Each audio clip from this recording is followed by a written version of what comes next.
Hello guys, no. So ngayon ang discussion naman natin is about naman sa pagkuha ng resultant of non-concurrent force system. Okay, so let's say we have here three forces, F1, F2, saka F3.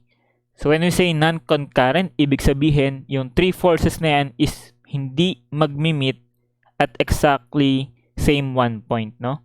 So hindi sila magmi-meet at same one point, so non-concurrent. So, paano kunin class yung etong resultant force na yan, yung FR na yan, nung three forces na yan? So, wala namang kinaiba yan class from our previous discussion. So, in this case, ang gagawin natin by components, no? Kasi yung FR, syempre, meron din siyang, eto, kung nakikita nyo to, ito yung kanyang parang FRY component, and then this one, ito yung FRX component.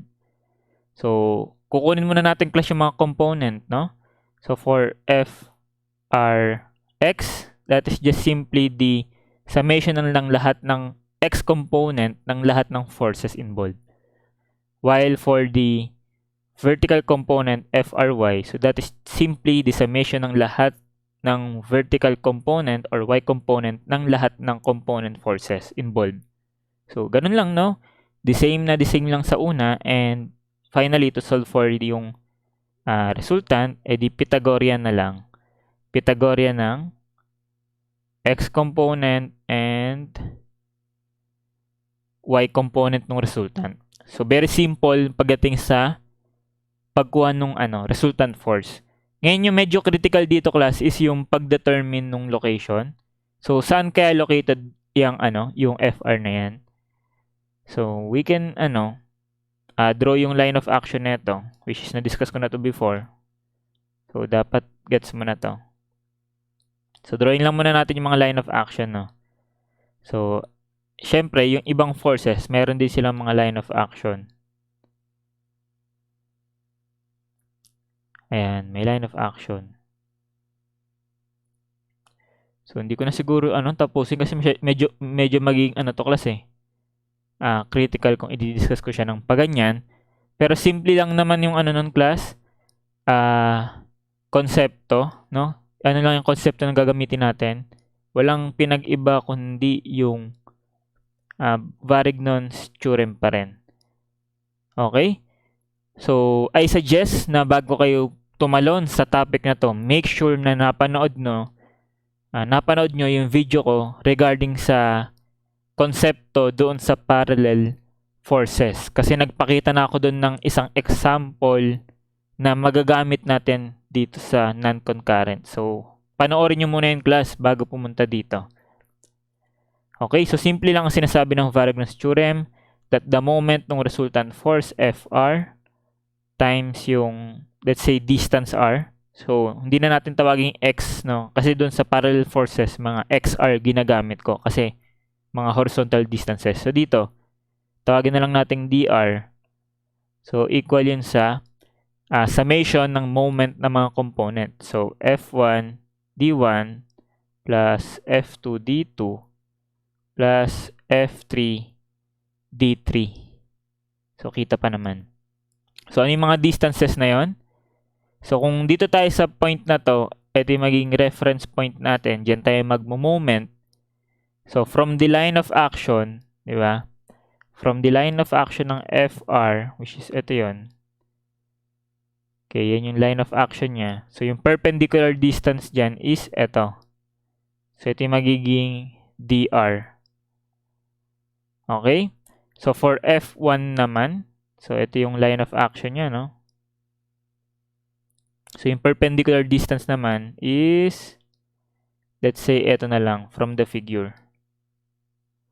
Pwede na yan. Perpendicular distance. This one is D1. Ngayon, may mga consideration pala tayo dito, class, no? Siyempre, hindi lang siya basta, summation na ganyan. No? Hindi ko pinresent dyan sa mga summation na yan yung magiging corresponding direction or yung pagiging positive or negative niya. So, later on, pag-usapan natin yan. So, wait lang. Tapusin muna natin to. So, yung F2, So, ito yung kanyang line of action. So, extend lang natin. So, I think yung perpendicular distance niya is ito.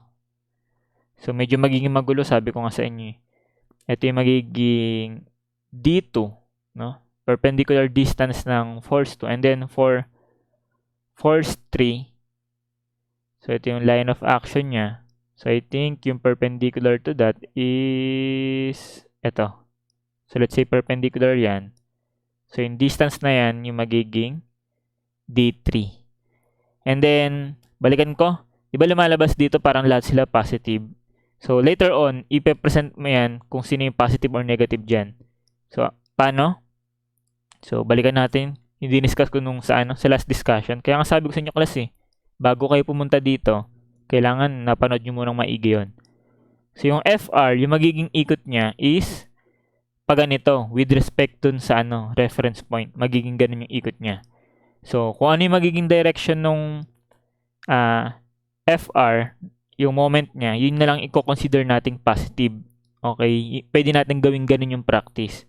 Or pwede rin naman, gusto mo yung conventional, na lahat ng clockwise positive, lahat ng counterclockwise negative. Okay lang naman yun. E di mangyayari nun, kung ganun yung ginamit mo, yung moment ng FR, dapat negative.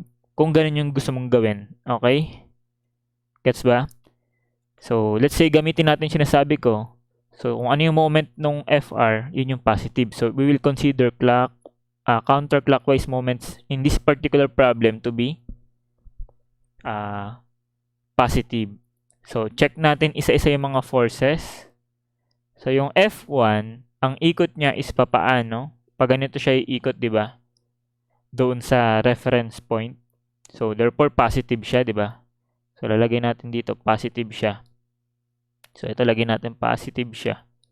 Yung F2, ang ikot niya, pag ganun pa rin, di ba?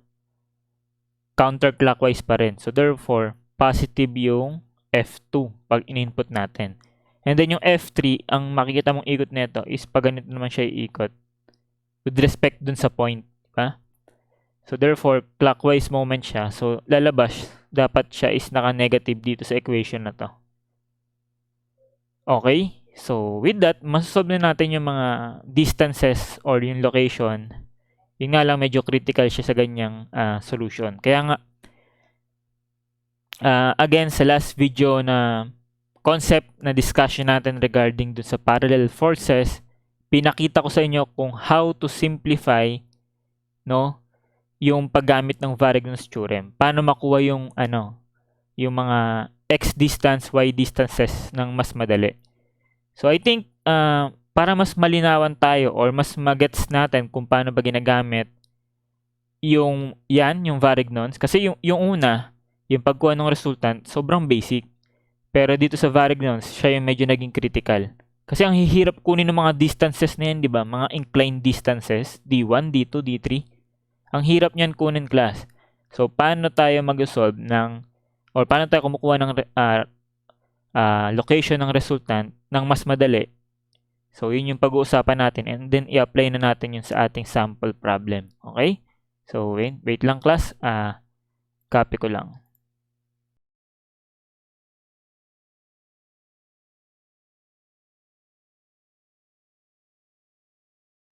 Okay, so ito ang ating problem. May kahabaan lang siya. So, sabi dito, class, the wooden frame is subjected to coplanar forces as shown below.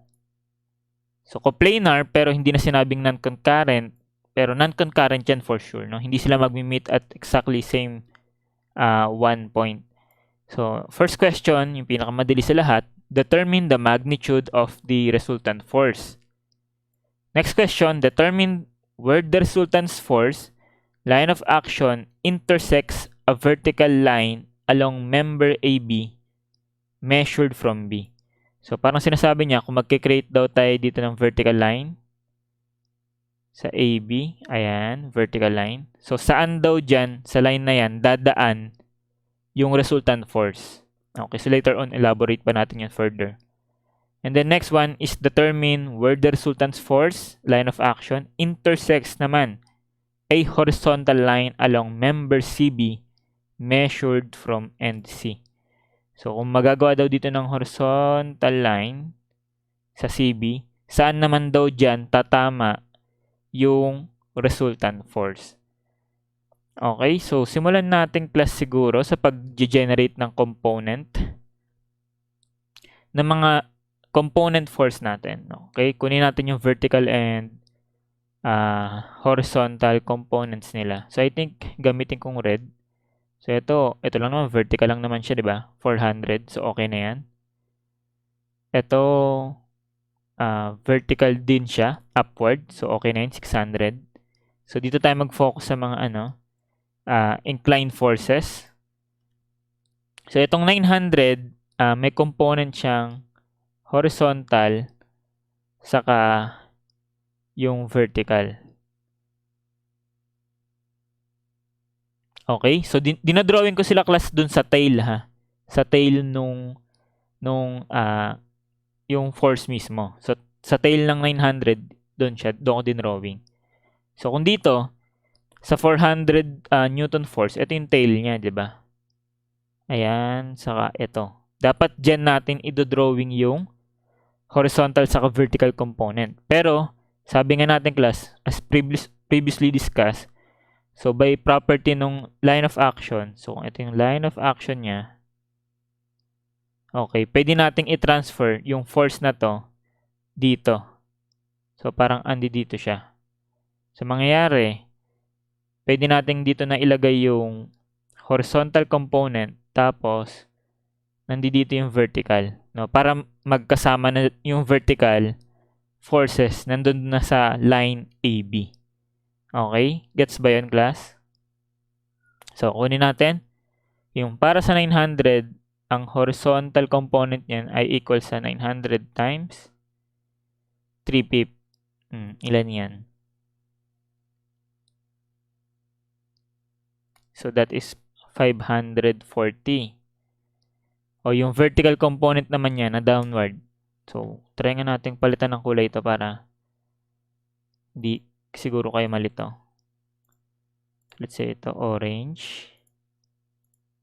And this one is, again, orange. Okay? So, yung orange para dun sa 400, yung red para dun sa 900. Okay? So, red gamitin ko. So, downward yun, no? So, itong red na to, magiging ano naman to? 900 times 4/5 naman. So, that is 720 directed downward. So, ito, sideward. Okay. So, now, ano naman tayo? Orange. Paano tayo malito? So, yung horizontal ng orange, that is 400 times, yung horizontal naman sa triangle is 4. So, 4/5. So, ilan to? So, this one is 320. Lagyan natin yung direction. And then, yung sa vertical component niya, so, this one is 400 times naman sa 3/5. Ilan yan? So, this one is yung 240 directed upward. Okay? So, para hindi tayo malito siguro later on.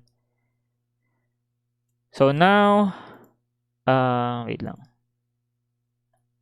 So, ngayon, pwede na natin class kunin yung mga, equivalent components ng resultant. So, let's start from X component, FRX. So, that is just the summation ng lahat ng forces along X, no? So, we consider here forces to the right positive. So, FRX equals, so, yung 400 na downward, wala. Ito, wala. Ito, meron.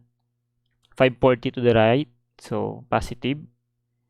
And then, ito, 320 to the left, so, negative 320. So, our answer is 220 newtons. So, this one is what? To the right, no? Kasi positive yung binigay. So, next, yung vertical component FRY. So that is just the summation ng forces along Y. Consider natin upward forces to be positive. So yung sa C, downward. So magiging FRY equals negative 400. Ito, 600 na upward. So plus 600. Tapos itong 720 downward. So minus 720. And then itong 240 upward. So plus 240. So ilan yung equivalent value niyan?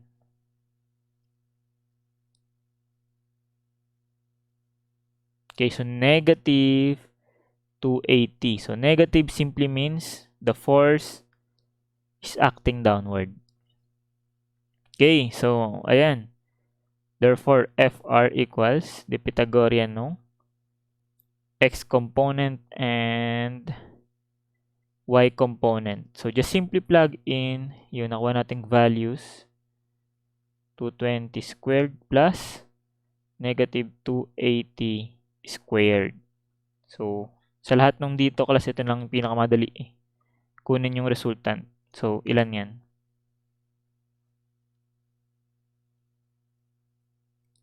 Okay, so that is 356.09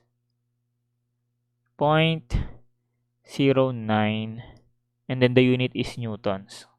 So, from the choices, that is letter C. So, 1 point. Okay? Ngayon, class, i-drawing lang natin yung, yung resultant force saka yung components niya. So, sabi, meron siyang horizontal component na 220 to the right. So, ito yun, 220. And then, meron siyang 280. So, let's say, pag ganito yan. 280 downward. So, ibig sabihin, yung direction ng resultant natin is papaano. Hindi parang siyang directed na force na pag ganito. Ito yung ating FR. So, kita pa ba? Okay, so kita pa. So, yan siya, no? Yan yung FR. Ngayon, ang question dito, saan ba siya dito located? Okay? Katulad nito, di ba? Ito yung FR, dyan siya located. So, ngayon, dito sa system na to, yung equivalent resultant force na yan is saan siya located. Pwede kasi marami kasing scenario eh. So, bigay tayo ng isa. So, pwedeng ito siya, no? So, paglakbayin natin siya. Pwede siyang dito siya located eh. No, yung resultant force, nandiyan siya. O, pwedeng saan pa. O, pwede rin naman siyang nandito. Or, andito. No, marami siyang pwedeng maging position. At hindi natin alam kung saan yun. At yun yung mahirap. Ngayon, ang question is magigets mo na. Let's say assume natin, no? Dito siya, nandito yung resultant force. So, drawing lang natin yung line of action. So, lighten ko lang. Ayan. Yan yung magiging line of action. No? Kung sakaling dyan located yung resultant, ha?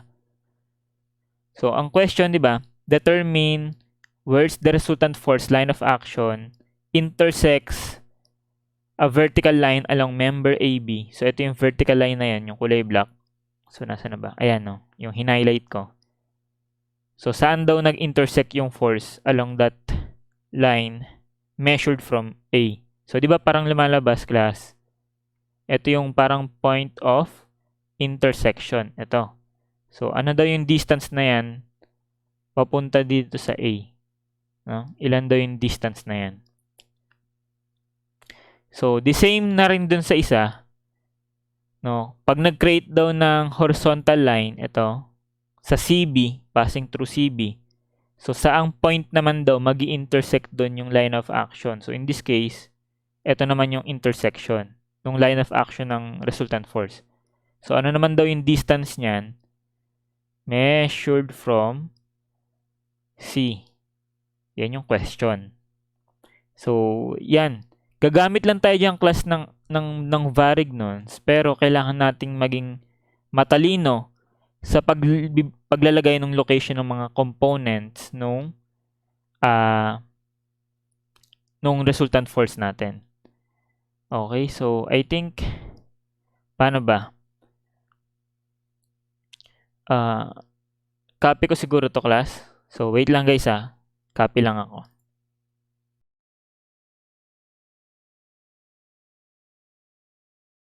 Okay, so I think pwede na yan, guys. Okay, pwede na yan. So, class, maging ano lang ta class, alerto sa i-discuss ko. Okay, so ang gagamitin natin dito class is Varignon's theorem.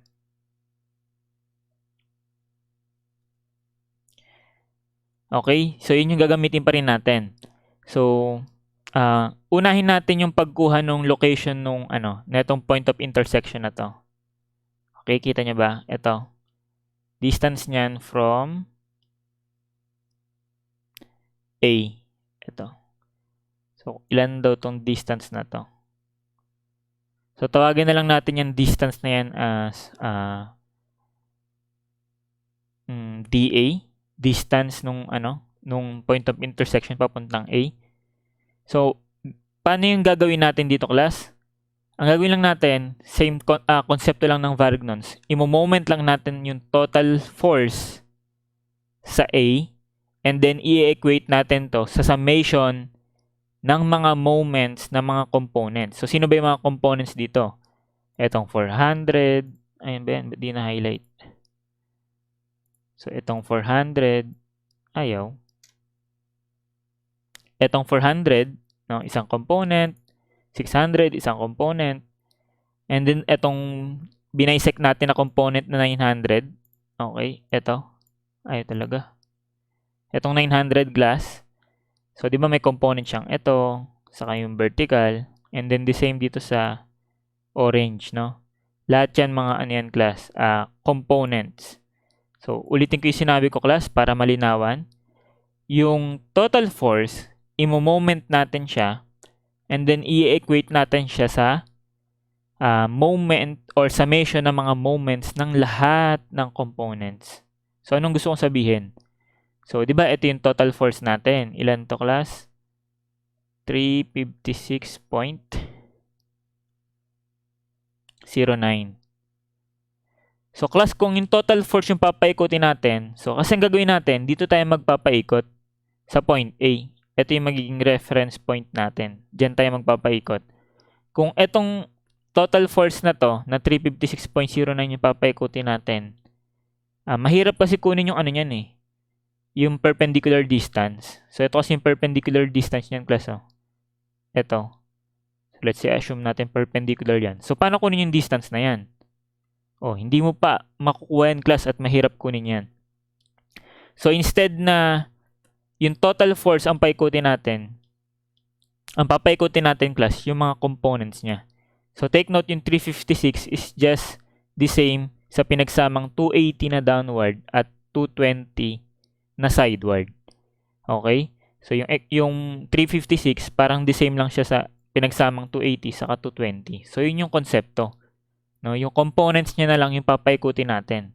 At ngayon, class, saan the best ilagay yung mga components?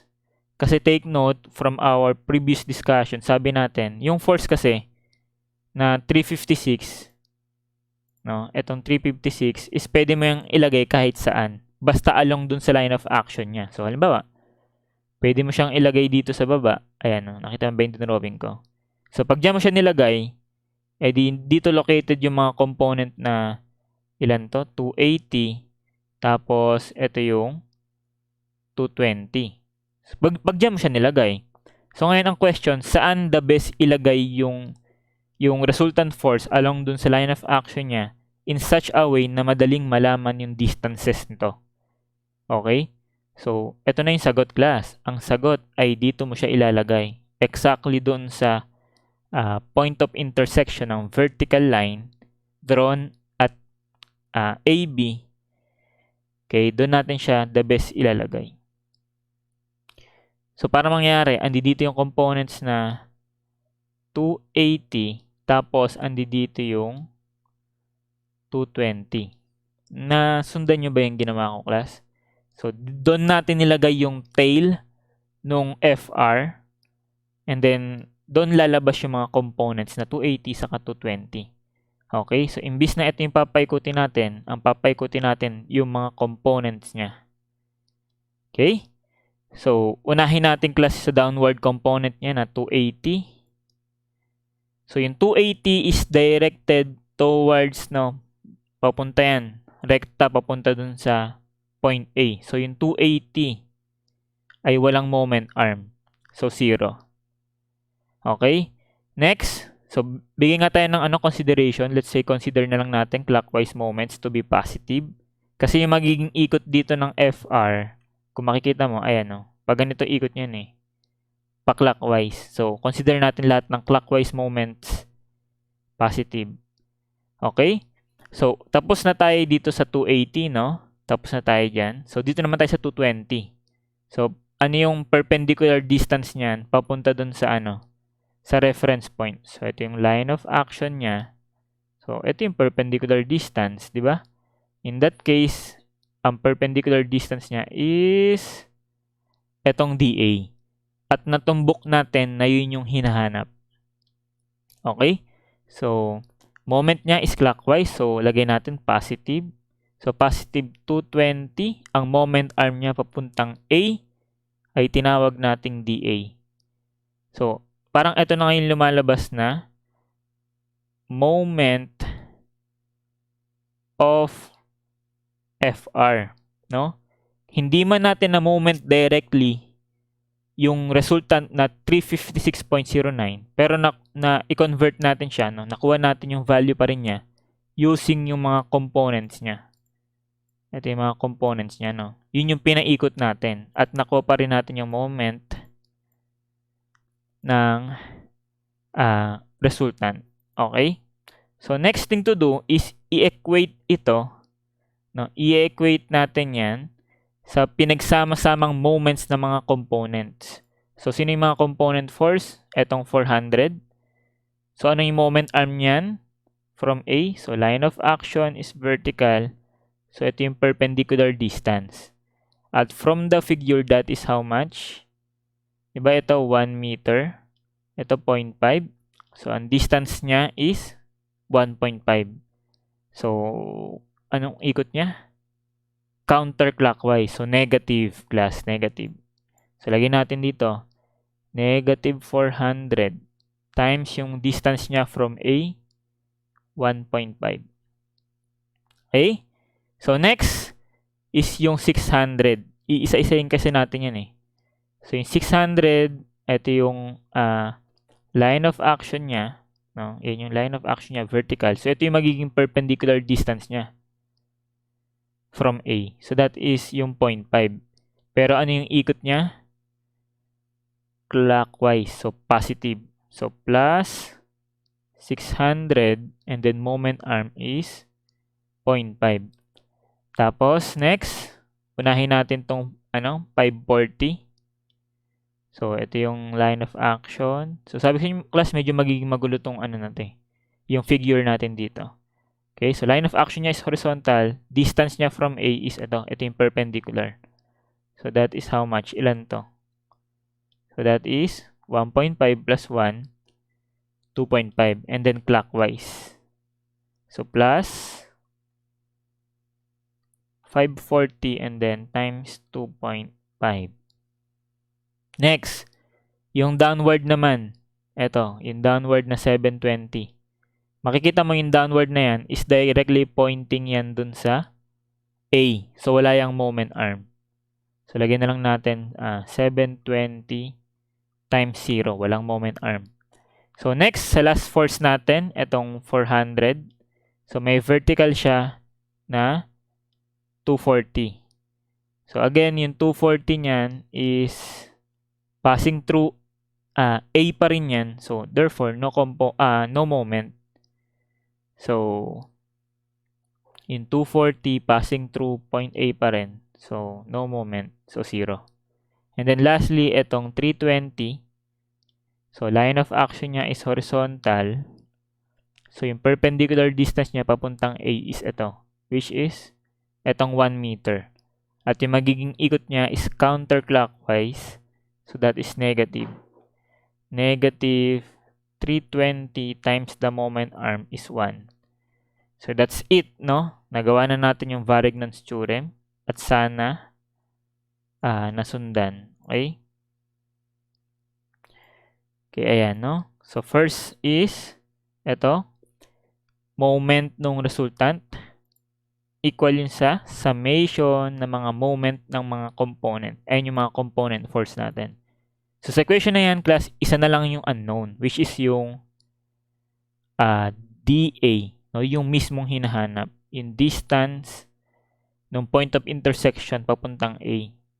So with that, class, ilan yung lalabas na answer?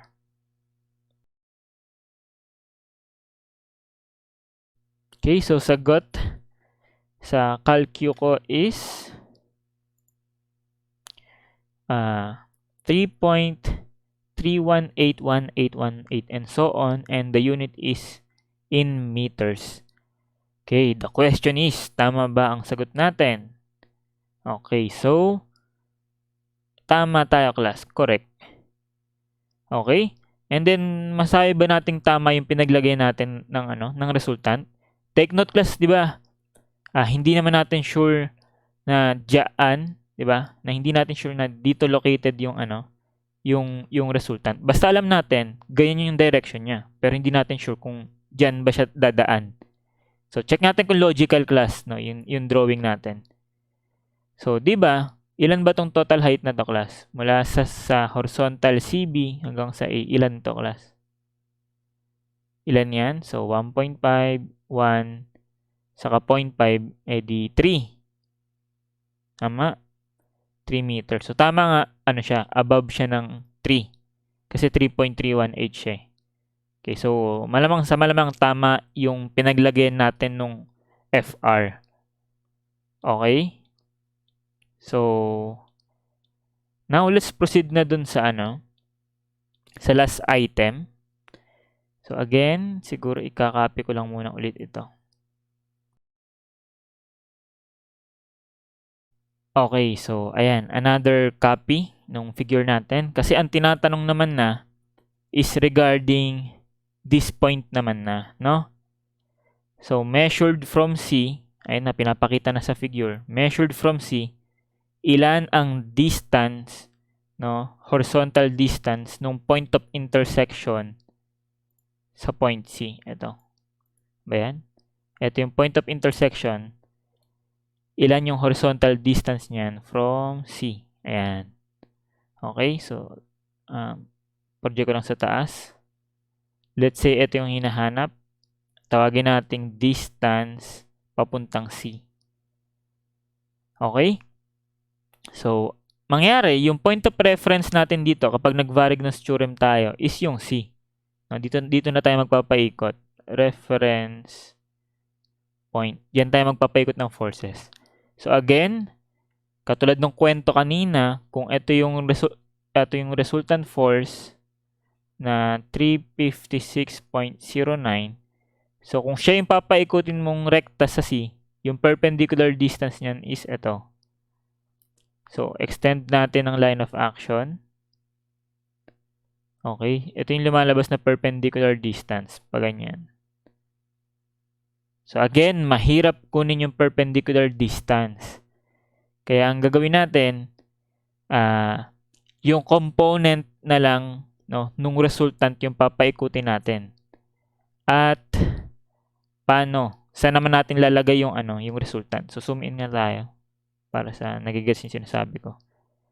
So, di ba kanina, yung component ng resultant is andi dito. Tama ba? Andi dito yung 280, andi dito yung 220. Kasi pag pinaikot kasi natin yan dun sa C, ito iikot sa C, ito iikot sa C. Hindi natin makukuha yung distance nito. No? Wala tayong mapapala dun. So, ang gagawin natin, class, is ito. Ililipat natin yung resultant dito. So, ito na yung magiging tail niya.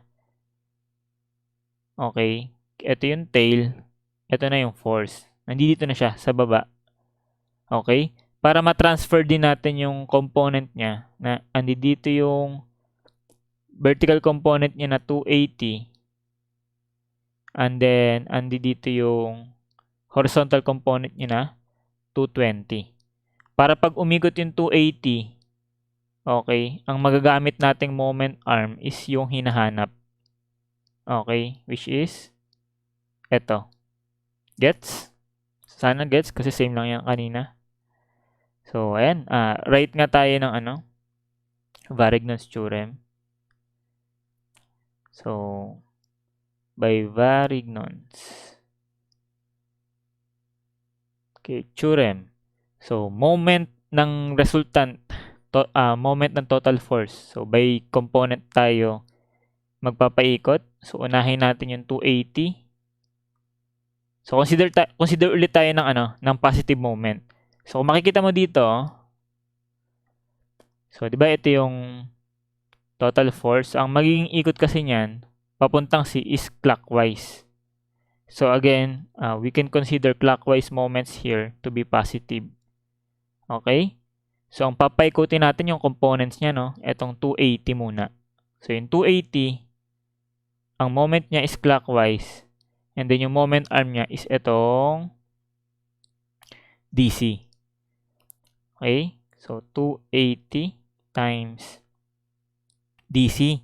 And then, plus yung horizontal component niya, itong 220. And then, mapapansin mo, yung line of action ng 220 is directly passing through point C. So, wala siyang moment arm. So, therefore, 0. So, 220 times 0.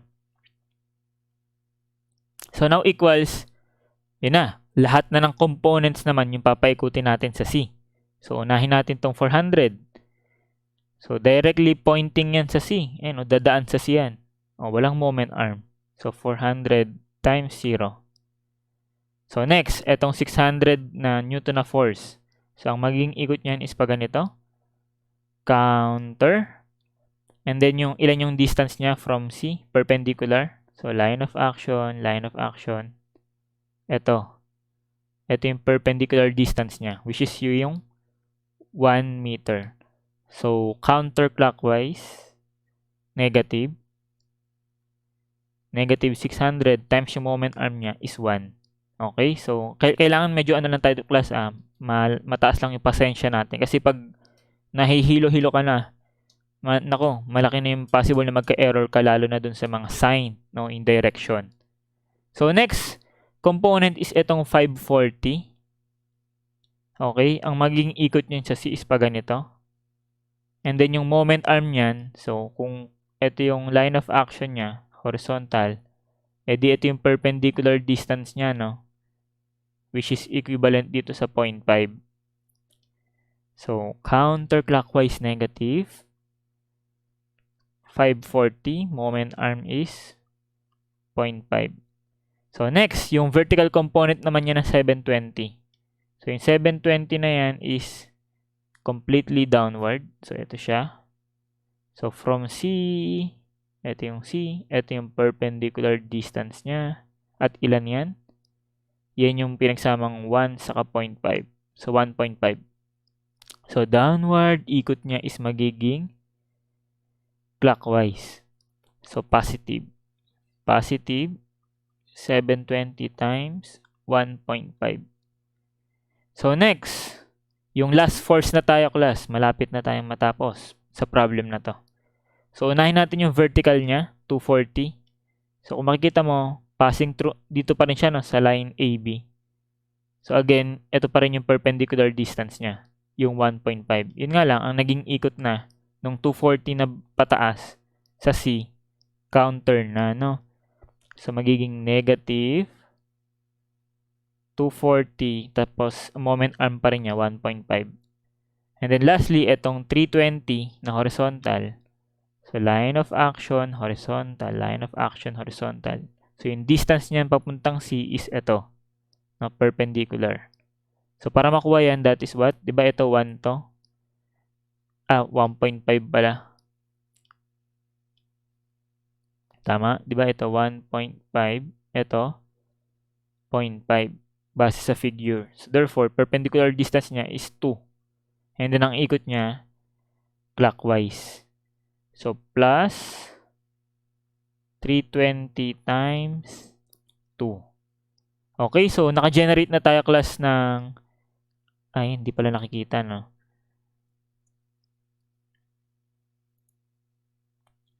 So, ayan, naka-generate na tayo ng equation na ang tanging nawawala na lang ay ang DC.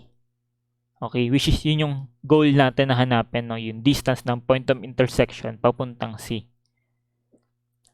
So, ayan. So, kaya nating solve ang DC directly. So, ilan yan class? Ingat lang sa pagpindot.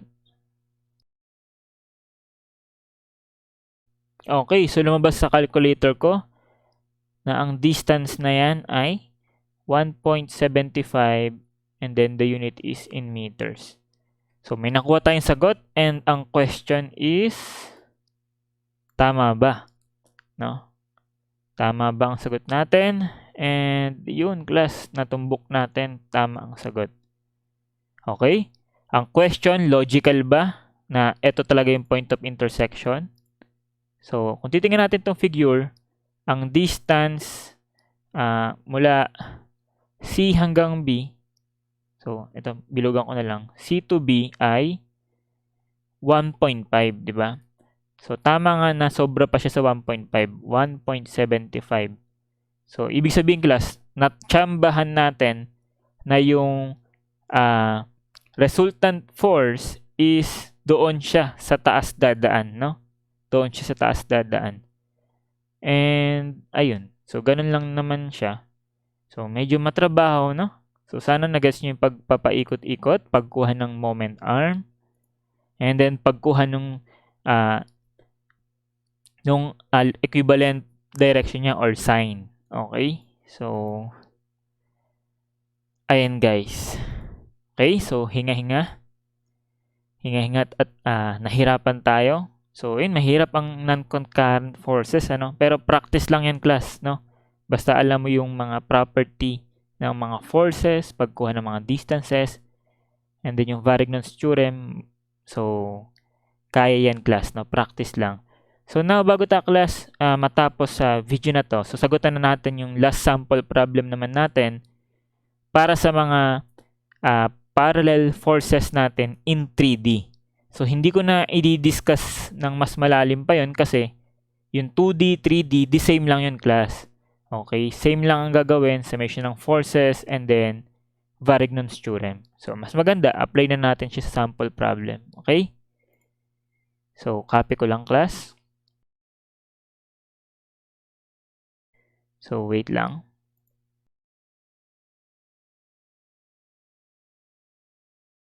Okay.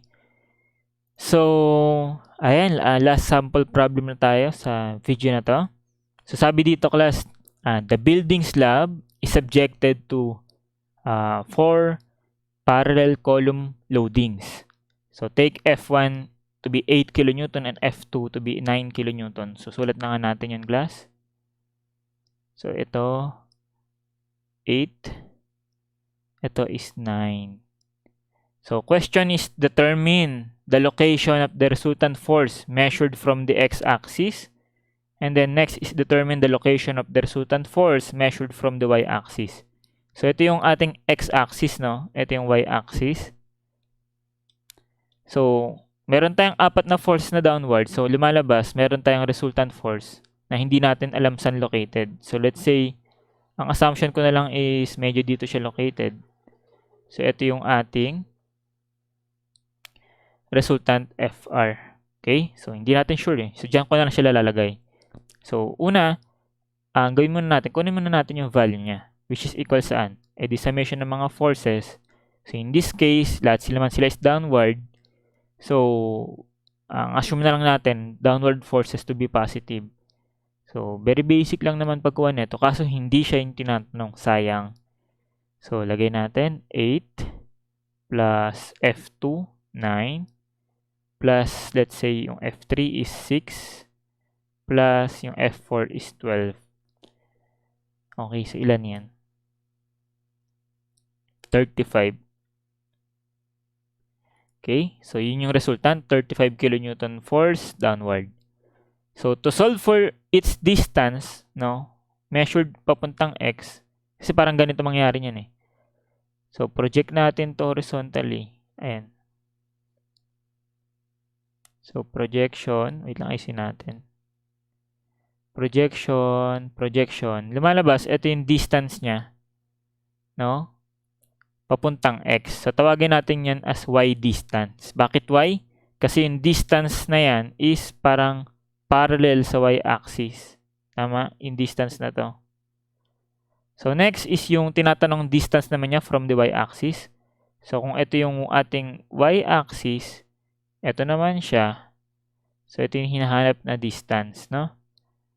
Tawagin naman natin yung class as x kasi yung x distance na yan is parallel dito sa ating x-axis. Okay? So, okay lang naman yung class. Symbol lang naman eh. So, paano, makukuha yan class? Eh di, walang pinagkaiba. Varignon's theorem pa rin. Okay? So, first na gagawin natin na Varignon's theorem is ang pagmo-moment natin is dito sa x-axis. So, parang ito yung magiging reference point natin. But in this specific problem, imbis na point, magiging na siya?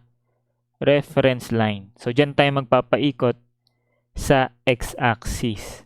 So, kung makikita mo dyan class, no, yung moment ng FR dyan is pa ganito. So, para siyang clockwise. So, we assume na lang clockwise moments to be positive. Okay? So, moment ng resultant, FR, tapos yung moment arm niya is Y, equal yun saan class?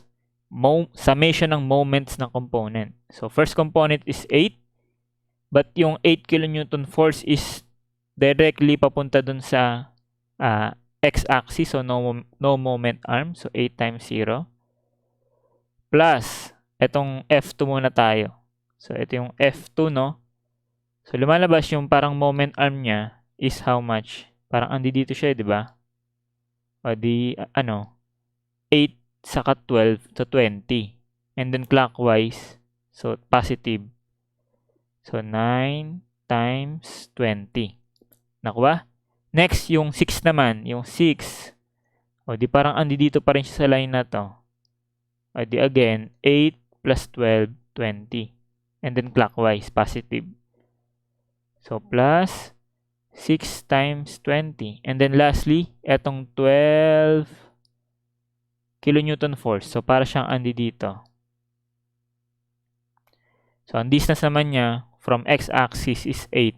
And then clockwise, so positive. So, that is plus 12 times the moment arm is 8. Ayan, no? So, palitan lang natin to ng 35. Yun yung use ng sinolve natin to kahit hindi hinahanap. So, yun. Masosolve na natin ang y class. Ilan yan?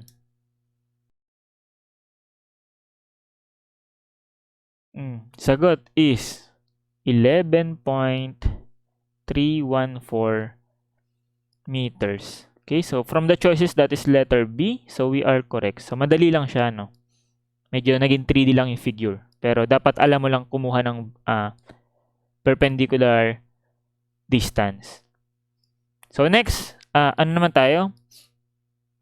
So, ang kinukuha yung distance from the y-axis, no? So, lumalabas, ito naman yung magiging natin, reference point or reference line. So, dito tayo magpapaikot. So, makikita mo naman dito, class, yung ikot nung FR pa ganito, no? Pa counterclockwise. So, i-consider natin, no, yung mga counterclockwise naman na moment to be positive. So, lahat naman sila, class, counter kung makikita mo. So, lahat sila positive, no? Simplify na lang natin na ganun. So, una, yung FR muna. Ilan yung moment arm yan? Eh, di ito ang X, di ba? So, FR times X equals, okay, sa mga components. So, yung 8 kilonewton, so parang andi dito siya. So, ilan yung distance niya papunta dito? Eh, di 16 saka 6. So, 16 plus 6, 22. So, magiging 8 times 22. Plus, yung F2 muna tayo. So, yung F2, no, ito yung F2, directly pointing dun siya sa y-axis, so no moment arm. So, 9 times 0. So, kita pa ba? Okay, so next is yung 6 naman. Ito naman muna tayo. So, yung sa 6 kilonewton na force, So, parang dito naman siya, no? So, ano yung distance niya papunta dun sa y-axis? E di 4 plus 16 plus 6. 22 plus 4, 26. So, plus 6 times 26. So, lipat lang natin. Okay, and then lastly, yung 12. No, ito yung 12. So, para siyang dito. So, yung moment arm niya is itong 6. So, magiging plus 12 times 6. Okay, so FR, meron na tayo niyan, 35. So, we can solve now here yung value ng x and that is how much? Okay, so sagot is 11.543 and then meters. So, from the choices, that is what? Letter C. So, therefore, we are correct. Okay, so ayun guys, no. So medyo naging madali lang yung pagtatapos ng video na to. Yung medyo mahirap lang yung una. So kung medyo nalilito kayo, ulit-ulitin nyo lang class, no. And then i-try mo on your own para mas magets mo yung sinasabi ko. Okay, so hanggang dito lang yung discussion natin regarding sa mga resultant ng forces. So next video natin, pupunta na tayo kung paano mag-analyze naman or mag-solve ng mga moment ng forces, especially 3D forces. So ayun guys, so thank you guys for watching. So see you next time and God bless.